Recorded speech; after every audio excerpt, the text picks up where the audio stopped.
30 trays in a day or whatever the number is, then instead of me focused on my actual quality, I'm focused on the quantity. So I may forget an indicator. I may not test the instruments properly. There's going to be steps along the way skipped because you're just trying to rush through those trays instead of make sure you're giving the patient a quality tray, a quality product. Rising above the buzz of ultrasonic cleaners and the clanking of stainless steel are the ideas and voices that are changing an industry. You're listening to the Beyond Clean podcast, the central nexus for the people, processes, and products that are improving our sterile processing world. Each week, we speak with frontline technicians, CEOs, engineers, and entrepreneurs with a common goal: to help you fight dirty, every instrument, every time. Whether you're tuning in for education or inspiration, we're glad you did. Now turn on those washers and turn up the volume. It's time to go beyond clean.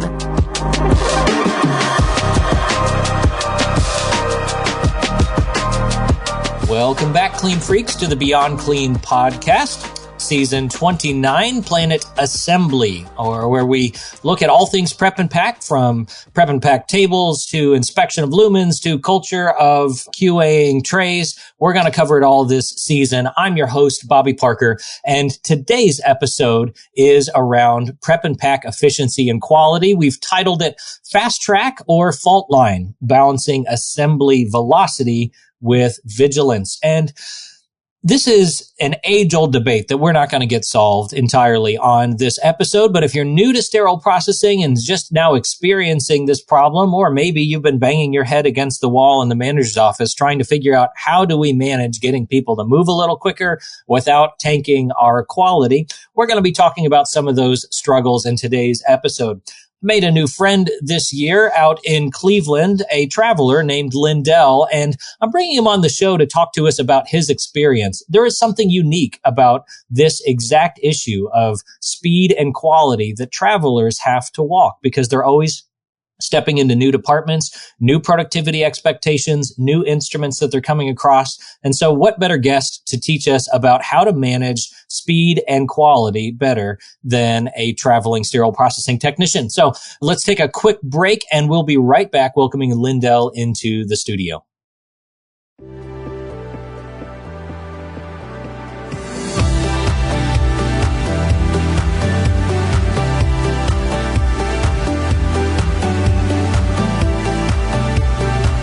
From the studios of Healthcare HQ, you're listening to Beyond Clean, the global voice of sterile processing. And joining us now in studio is Lindell Handy, sterile processing extraordinaire and currently a contract OR coordinator in Cleveland, Ohio. Lindell, welcome to the show. Hey, Bobby. Thanks for having me. Yeah, absolutely. Absolutely. It's been a little bit since we last connected. We met in Cleveland earlier this year, Lindell, and you were telling me about what your background in sterile processing has been. We got to talking about some of your passions, and I really wanted to share that with the audience today. So before we dive into the conversation and talking about prep and pack, why don't you tell us a little bit about who you are and what you've been doing in sterile processing for the last, I think it was 10 years or so. Okay. So I started my sterile processing career at the Christ Hospital in Cincinnati, Ohio. Stayed there for about a year. I wanted to travel. That was always my goal, just to, see different places and see different facilities and how things work. So I stayed there for a year, got certified, and traveled. I've been traveling since 2017. Since then, I've gone on to travel Seattle, California, Texas, Colorado, Florida. I've pretty much been all around the country. I'm currently, like you said, at university hospitals in Cleveland. I've been there since about March. Awesome. Well, yeah, I'm hearing that Johnny Cash song in the back of my head that I've been everywhere, man. Sounds like you've been all over the place. That's good for our conversation today because we're going to be talking about a real struggle that just about every department faces in that assembly area. And so I want to hear some of your experiences as you've gone to different places like that. But before we jump right into that, you mentioned that you always wanted to travel. When you first got into sterile processing, did you picture that turning into a career that could end up taking you all over the country? No, actually, when I started, I was working warehouse jobs, and one of my good friends, he, just hit me up and told me that the hospital was hiring entry level. We got in, and I just thought, I was going to stay there forever. But once I got in and saw how much I loved the field, there was travelers at the hospital, of course, and they were telling me, the benefits of it and everything. And I kind of started to explore the whole traveler arena. And I was like, this definitely sounds like something I want to do. And here we are 10 years later, seeing the whole country and see what works and what doesn't work. Yeah. Well, we're grateful for good, passionate sterile processing contract folks out there filling those travel roles. Being a former manager, I can tell you the tension that I feel about the just about the traveling industry, because we need really good techs to stay and be local and care for the people in their community, right? But there are real like emergent needs, and being able to have somebody come in and fill that gap is always really important. But it does make you nervous, because those conversations do happen. You bring travelers in, they talk about what life on the road is like, and before you know it, some of your high performers are out high performing for, triple the money doing that somewhere else. But I know it's not all roses. Often whenever they're bringing you in as an emergency contract, it's because there's an emergency going on. Usually you get plopped into kind of the dumpster fire situations. And so kind of as we're transitioning here into the conversation around prep and pack, I'm curious, Lindell, like what was the biggest culture shock you ever experienced coming into a prep and pack in a department that was really struggling as a traveler? Have you had any of those kinds of oh no moments on your day one? Yes. Just seeing people, since prep and pack is the final step before, going in the sterilizer and before the ORCs, the instruments, prep and pack is like the single most important step of the process, other than, of course, decontamination. Prep pack is important because it's the last step before those containers get closed or those instrumentations get closed. Some of the biggest culture shocks I've seen is just people not testing instruments, like whether it's, scissors for sharpness, chisels, osteotomes. One of the most important things, like the laparoscopic instruments not being tested properly for installation. Of course, if the installation is bad and someone uses those instruments on a patient, the patient could get burned because the installation is bad. So just seeing departments that don't have the proper testing materials for scissors, lap instruments, osteotomes, rongeurs, what have you. Also, just seeing people, someone drops an instrument on the floor, and instead of taking it back to decon, they'll be like, oh, I'll just wash it off in the sink, or I'll just pour some alcohol on it. Like, no, that's a huge no-no. Just send it back to decon. You wouldn't go to a restaurant and say, they drop your fork on the floor and, oh, I'll just go rinse it out for you and give it back to you. So it's like, you know, it definitely harms the patient in the long run. Yeah. Now we use the word culture shock there because I'm sympathetic in those situations. Very rarely do you run into a technician who knows the right thing to do, has been trained on the right thing to do, and instead says, no, I'm going to take a shortcut and do this other thing out of self-preservation. Usually that's just the culture. Like that is the process that somebody trained them on. Like, this is what we do for instruments that are dropped on the ground. And I've seen this play out a number of different ways when travelers come into facilities.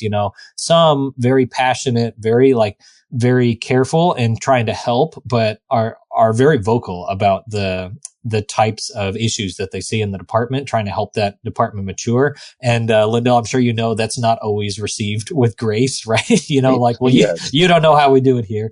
And then the others, I imagine, have been grizzled by too many of those conversations and just kind of settle in and say, y'all teach me what your processes are. I'm just going to try to fit into that and keep my head down. I don't know. Have you got an opinion on that dynamic when you go into a place? Like, how much are you trying to teach? And how much are you trying just to go with the flow and kind of slot in there to whatever it is that they're doing? So I pretty much go with the flow as a traveler. The first thing all my recruiters ever tell me is, when you go into a new facility, act like you don't know anything, because if you go in somewhere acting like you know it all, or just even a little bit, people will frown upon that. Like you said, we already know how the tension is between the travelers and the permanent staff. So if you go in there feeling like you know it all, then they're like, that isn't how we do it here. Everywhere does stuff differently. But if there's something that's violating policy and procedures, that's a whole different conversation. You wouldn't take shortcuts or skip steps. That's a whole nother conversation. But I try to figure out as much as possible how they do things. And if it's something that's like one of those, oh no moments, I'm like, I don't feel comfortable doing that. Mm-hmm. Yeah, when it comes down to a patient safety issue, especially, you've got to draw the line and uphold your conscience and not just go through a process because that's the way that they did things. But the focus of our conversation today has to do with what the expectations are for efficiency in that prep and pack area. I like what you said about how important this assembly area is because, this is the last opportunity we have to put eyes on these instruments before they're opened up on the back table. It's really the only spot, if you think about it, in the whole instrument life cycle reprocessing cycle where bare human hands are handling these instruments. Everywhere else, it's being handled with sterile gloves or with PPE and decontam. Like there's a deep personal connection that happens with these instruments in this state, trying to take care of patients.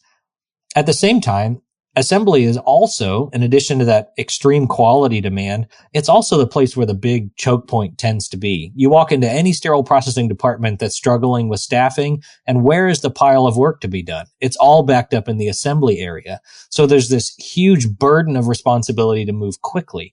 And so let's dive a little bit into that tension that exists between technicians wanting to do the very best job that they possibly can, but departments also having very high expectations for how quickly that we need to move in this assembly area to get through the backlog of work. So in the departments that you've worked in, Lindell, how have departments managed or really measured employee productivity in that assembly area? How are they measuring efficiency in terms of what expectations were put out there for you as to how much work you get done in that assembly area? Perfect example. My first travel assignment, I won't say where, but one of the ways that they measured efficiency was, and I've been a few other places, but this was the first place I've seen it. They measure efficiency by how many trays you do in a day. So the rule of thumb is they say, oh, you're supposed to be able to do 4 trays in an hour. I've That heard that. in Yeah. in theory that sounds good, but if you have a heart tray where you have to demagnetize all of the instruments, or you have a tray where you have a bunch of scissors or different instruments that you have to test, that's not always, an easy thing. You can't skip any steps. You have to make sure you're not cutting any corners. So it may take you longer than 15 minutes to do a tray because you have to demagnetize, you have to test each of the instruments. And if, you're telling me that I have to do 30 trays in a day or whatever the number is, then instead of me focused on my actual quality, I'm focused on the quantity. So I may forget an indicator. I may not test the instruments properly. There's going to be steps along the way skipped because you're just trying to rush through those trays instead of make sure you're giving the patient a quality tray, a quality product. Sure. I can resonate with that being the model for figuring out efficiency. And what happens in those departments is all the technicians gravitate towards grabbing the smaller trays, right? The easier ones to get through. But maybe the Exactly. smaller trays aren't the priority. Maybe tomorrow we've got a bunch of heart cases on and somebody needs to do the heart trays and then Lindell's getting squashed on the productivity chart because he did all the heart trays, instead of the little hand trays or the foot trays or whatever. So yeah, I can definitely feel you on that efficiency piece of it. I'm curious, have you ever been in a place where that wasn't the expectation, where maybe you felt like, man, these people have never been busy in their life. Like they have such a burden on quality and taking your time that just no work is getting done at all? Most of the facilities that I've worked at have been trauma ones or trauma two, high level traumas, or they just have a high volume of cases. Like, for example, one place I worked at in Oklahoma, in Tulsa, Oklahoma, to be precise, we were averaging 90 and 100 cases per day. And then I go to some of the smaller facilities and they'll say, oh, 30 and 40, or even 20 and 30 is a high volume for them. And I'm like, interesting. 20 and 30 would be a great day for We'd be the sending places people I've been. home. Yeah. Yeah. Exactly. And of course, they either it's people that started there or they're just not used to a big facility. So they feel like, those 30 and 40 cases per day is heavy for them because they haven't seen an actual trauma one. Sure, yeah. And so there's 3 case carts in decontam. They're like, oh no, there are 3 carts. Like, what are we gonna do? and Exactly. you're just chuckling to yourself. Yeah. No, I've seen it. Mm-hmm. I've seen it for sure. So, but like there is something that we can learn from those smaller departments. I started my sterile processing career in a very ortho forward facility that did about 80 cases that, 23 of those would be total joints. And so we were moving, and there were some things that just as a part of that department. I want to be careful how I speak here because we were very, very careful to test all of our scissors. We were taught to insulation inspect all of our laparoscopic instruments, but particularly for those ortho loaners, like we were just kind of quickly checking them and moving through. And some of them were older and a bit damaged. And, it was just kind of the thing that we lived with. And then the next place I went in my career was a much smaller department like that. And everything was scrutinized very heavily and carefully because we had such a high view of, giving excellent trays to the patient. I was just thinking about like my former coworkers and how they would never have the liberty to be able to take that much time with a tray. So there's definitely value in both. All right. So we've been kind of talking around the issue here for a bit, and I think it probably resonates with everybody's experience in sterile processing. I'm curious, just, when Lindell gets to the assembly tables, what are some of the things that you do to try to hold that tension between being one of the high performers in terms of efficiency and output, but making sure that your trays are done excellently and that you're not getting, labels coming back from the OR and conversations in the manager's office? So the first thing I do, everyone will tell you this, the first and most important thing is to remember that it's bigger than ourselves. Just remember there's a patient whose life and livelihood is dependent on this set that I'm getting ready to put together.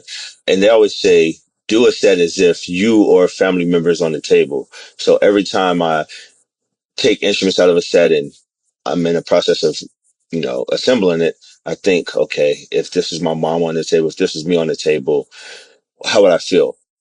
I have to carefully make sure I'm doing those tests. And one thing that, like the main thing that I do, I always make sure that I put my indicators in first, because that was one thing that I would forget when I first started. I would have the tray would look nice. It would look beautiful, have everything done, all the instruments correct. And my trainer would say, hey, what are you forgetting? And I'm looking around the tray like, have everything. I'm looking at the count sheet. Work. Yeah. And then they'll say, you forgot your indicators. So I'm like, oh man. So the first thing I do is when I empty a tray, I make sure I put my indicators in there, because if it gets to the OR, there could be no bioburden. The tray could be perfect, but if there's no external locks or if there's no indicators on the inside, they can't even use the tray. So my hard work was just pretty much going down the drain. Sure. Yeah. So you got to get that piece right. So you got your indicator in the tray and you want to keep up. You're maybe in a newer department because you're traveling and kind of learning the tray. What are some of the things that you do to make sure that you're getting those instruments put together quickly, but you're getting all of them right? I'm a person, I'm never afraid to ask questions. And I like constructive criticism. I'm big on constructive criticism and being held accountable. So going to a new facility, things are called different things. So where I've at, for example, a crowd may be called a hemostat or crowd and a hemostat, but I've been some places where they call Kelly's crowds and things like that. So you hear different names for things and you're like, okay, where I've been at, this may have been this, but let me just go ask this person just to double check to make sure that they call it the same thing at that facility. So I just always get a second opinion, at least for like the first week or so. I'm not afraid to ask questions. Hey, does this tray look okay? Hey, is this what you guys call this instrument? And just never afraid to ask questions. Yeah, you got to make sure that it's right. One of the bits of advice that I always gave folks in the department that I was managing, if they were really struggling with keeping up with the expectations we had for efficiency, I never wanted to encourage an employee to move faster, especially if they were ones that had a very sensitive sterile conscience, meaning, they're thinking about that patient as if it's their own mother. They're checking things diligently, never want to take away from that inspection, right? Or discourage that in an employee. So what I found is, the employees that we based our expectations around were ones who they weren't the fastest. They had pretty decent quality, but they stayed working. They kept at it. Most of the folks that really struggled, at least in the department that I was in with productivity, were the ones who would work on a tray, but then were very slow in between deciding what the next tray was. Not that they were goofing off and chatting and changing the radio station or anything like that, but just choosing what the next tray was and then getting that tray set up. So my encouragement to them was, be really, I don't know if aggressive is the right word, but be really intentional and move quickly about setting up your workstation. Get those instruments out of the tray safely, but quickly. Sort them aggressively as you're getting ready to do the tray. And then when it comes time to build your tray, be methodical, be careful, follow the count sheet line by line, check everything that needs to be checked along the way. But where you're going to make up the time is just being disciplined to keep moving to the next tray and to be really intentional and aggressive about how we take the instruments out of the tray. Like, save time on those pieces, but definitely don't cut any corners on the pieces where instrument inspection needs to happen. And sometimes that was helpful. It feels funny giving a little bit of advice about this because honestly, Lindell, I was not that great at assembly. I could pick cases. I could run the sterilizer. I was pretty good at decontam, but, My favorite. but if you were to plot me on the chart for efficiency and assembly, I'd probably be in like the 45th percentile, barely hanging on to the average kind of thing. So that's what I found that made it work. Did you ever encounter any wise technicians or any high performers at these places that just really had a good balance for those two things? Yes, I usually lean more on the people who've been there the longest because this doctor likes this. This may be a match, but this doctor likes this one versus this one. So I tend to lean on the ones who's been there for a while just because they have a better perspective of things. Yeah. Yeah, that's really wise. Trying to find who are the high performers and spend some time with them. Figure out like, how is it that you do what you do? Exactly. You're getting twice as much work done as I am. You have half as many errors. Like, can I just spend a day with you and figure out how you make that happen? Can really help. All right. Before we move towards wrapping this thing, I had asked, what are some culture shock moments where you step in and the expectations for efficiency just aren't working and they're broken and they have bad consequences. Have you been in any departments that you think are really getting this right in terms of having reasonable expectations for productivity and at the same time being able to keep a good level of quality that's being done in that inspection stage? Have you ever seen any of that? Like I tell people, I was blessed to start at the facility I started at because they had everything right. Organization is a huge part in sterile processing. If you have an instrument cabinet that's well organized, you'll know where to find things. So if I'm doing a tray and it's missing a bunch of things, at least I'll know, okay, I'll go to this cabinet and this is the scissors, these are the forceps, this is X, Y, and Z. I'll be able to much more manage that efficiency and speed thing because even though I'm missing things, it's not like I'm scrambling to look for these instruments. Everything is labeled, everything is where it needs to be. So I'm able to go directly to that cabinet and find whatever I'm missing. Also, starting out a sterile processing at the hospital, and I believe this is important for everywhere. Part of our 90 days was we had to observe so many surgeries, even like surge techs and people in the OR, they had to come part of their 90 days to sterile processing to be able to see how us assembling the tray affects the OR, and how, the OR sending instruments back not sprayed, or how they're sending things back to us. If they're stacking heavy instruments on top of lighter instruments, it could bend instruments, damage instruments in some kind of way. So by us going to the OR to observe the surgery, now I'm like, okay, this clamp does this in surgery. So I'm knowing, okay, this is what I should look for when I'm assembling this tray. Or if I'm in decon, I should know, okay, this comes apart, or this works like this. So having that relationship with the OR and SPD, having a great relationship and knowing how each other's jobs work, we'll have a better understanding, and we'll be able to help each other much better throughout the days. You're killing me, Lindell. You're speaking some serious truth right now, and we're running out of time. That concept of gaining efficiency by removing obstacles and making it faster and easier to solve problems in assembly is so foundational. We've talked about that some on the podcast. I would encourage you, if you haven't listened to it yet, we did at least one episode on just that backup instruments problem that you mentioned, like being organized with where those go and like what massive gains you can have in your department just by solving that one problem. And then I love what you said about that relationship with the OR. The more of that kind of institutional knowledge about how instruments work into our technicians, the better critical thinkers they'll be. They'll be able to solve problems faster. We'll be able to get those instruments taken apart and have a higher degree of quality. I love all of that. I want to dive deeper into it, but we got to wrap this thing. So, Lindell, to close out the conversation, I want to speak to two different types of technicians out there who might be listening. One is the technician who is in one of those departments whose culture is go fast at all costs. And maybe it is hurting their sterile conscience a bit, that they're having to skip some steps that they feel like are the right thing to do. Do you have any advice for that technician first, who's, in an environment where they're really struggling to keep up with the high productivity demands, and they know there are things we should be doing with these trays that we're skipping over? I would just tell them, think of, like I said before, just think of it as if you were on the table, or if, your parent or sibling or someone was on the table. If your mom's coming to get surgery tomorrow, or you're getting surgery tomorrow, would you skip testing those instruments? Would you skip double checking to make sure that you have your indicators? Would you skip double checking to make sure that there's no bioburden? It may take a few more minutes, but, it's not the end of the world. You're not going to get fired just because, you take the extra couple of minutes or extra couple of seconds to make sure that you're giving out a quality tray versus, you're doing 100 trays in a day and 50 of those trays are bioburden filled or they're missing indicators.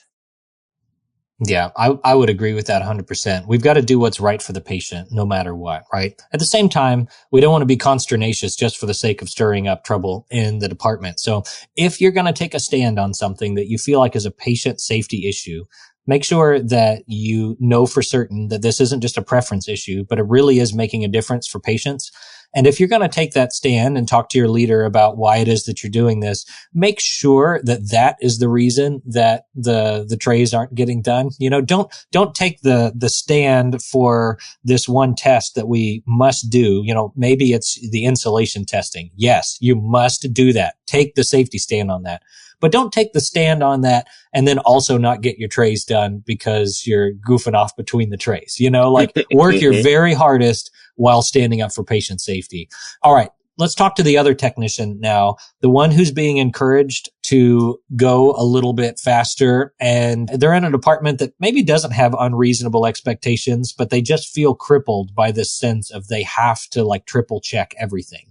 You've probably encountered some of these folks. Call it an oversensitive sterile conscience if you want, but is there any advice for that technician to figure out where is the balance between, being able to check things, but also not being so haunted by your conscience that you don't sleep at night because you didn't triple check that last tray? For those technicians that are oversensitive about their work, I'm kind of on their side. I would definitely say get better with the efficiency, but I'm a person, I'll much rather be safe than sorry. So I don't mind triple and double checking, especially like a heart tray. I would definitely triple and double check, make sure I'm demagnetizing and things like that. I would definitely triple and double check just because, like I said, it's better to be safe than sorry. So I'm kind of on their side with this one. Yeah, I hear you. And we don't want people to not feel like they have the liberty to inspect instruments the way that they want, but be confident in your skills. A lot of times a double check that I would go back and do on one of my trays ended up turning out that I did forget the indicator. I thought I don't have a physical, a mental image in my mind of placing the indicator in that tray. I better go open it and make sure there's an indicator in there. And guess what? It wasn't. What I did find out, though, is that kind of unsurety happened more often when I wasn't fully locked in on my work. And so, yeah, just know your skills, know your stuff, be really committed and focused to your work, and be confident in your skills. And you won't need to double check and triple check it. You'll grow in that confidence the more that you're able to do that, and you're getting it right on the first time, every time. All right, Lindell, we are pretty much out of time here. I appreciate you giving us this picture into what it's like being a traveler, stepping into new departments all the time and trying to make prep and pack work, even though you don't know the tray. So really great interview. I appreciate your passion out there and helping departments, be able to keep things moving when they're having a staffing crisis. Great job on the interview. Thanks for coming on the show. Thanks for having me. Yeah, absolutely. Hey, before I let you go, if anybody has any further questions about either what your experience has been like as a traveler or even continuing this conversation around prep and pack efficiency and quality, what would be the best way for them to get in touch with you? They can get in touch with me on LinkedIn, my first and last name, Lindell Handy, or they can contact me via email, lindellhandyjr@gmail.com. I'm very active on LinkedIn, as you know. Yeah, we got connected through there. Yes, I love LinkedIn. It's just a great platform for professionals looking for different career opportunities or just looking for information. If there's something that I don't know, a lot of times I've gone to LinkedIn and there's so many insightful connections that I have on there that, no one knows it all. So LinkedIn is a great resource and tool for those looking to expand their careers or just connect with like-minded individuals or those that they feel can provide great knowledge. Well, I agree with every bit of that. So thanks for that weekly plug to get involved in Sterile Processing social media. It can make a big difference, not only for your career, but just for the department that you're in right now. You might learn something new you didn't expect. So I appreciate that. Lindell, thanks for coming on the show. Let's do this again sometime. Yes, sir. I'll be glad to come back.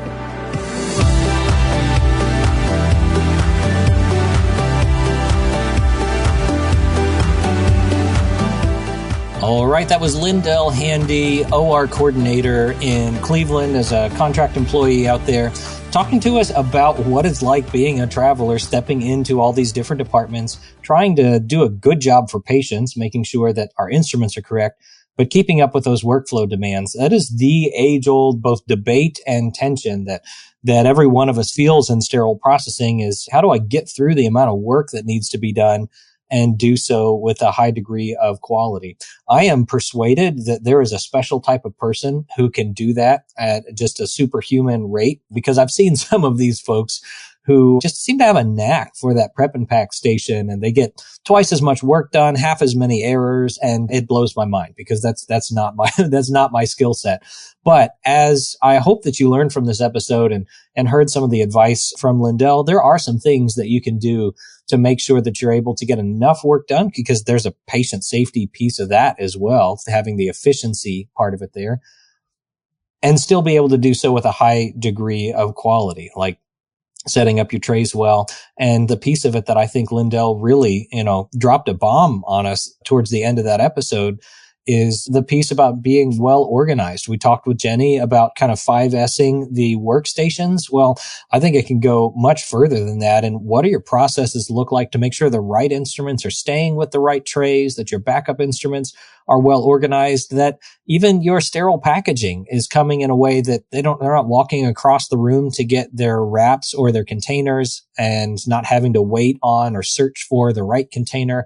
So many conversations to have around that. So I love that take that he took of, let's not blow over and steamroll the consciences of technicians. Let's have them caring about these instruments, inspecting them carefully, and doing what we can, both as leaders and as peers, to get as many of the obstacles out of the way as we can that might be keeping them from moving quickly. So really great interview. If you've got some insights around this topic and would like to continue that conversation, I'd encourage you to connect with Lindell or Beyond Clean on LinkedIn. And if you've got another topic of conversation that you'd like around this assembly station to suggest or to continue this conversation, you can reach out to us at info@beyondclean.net. Well, that's going to do it for this week's episode of Beyond Clean. On behalf of Hank, myself, and the rest of the folks over here at Beyond Clean, we'll encourage you, as we always do, keep fighting dirty. Thank you for listening to this week's episode of Beyond Clean. As a reminder, you can help support us by subscribing to Beyond Clean on your favorite podcast app or by downloading the smartphone app on iPhone or Android. Simply search for Beyond Clean in the App Store or Google Play.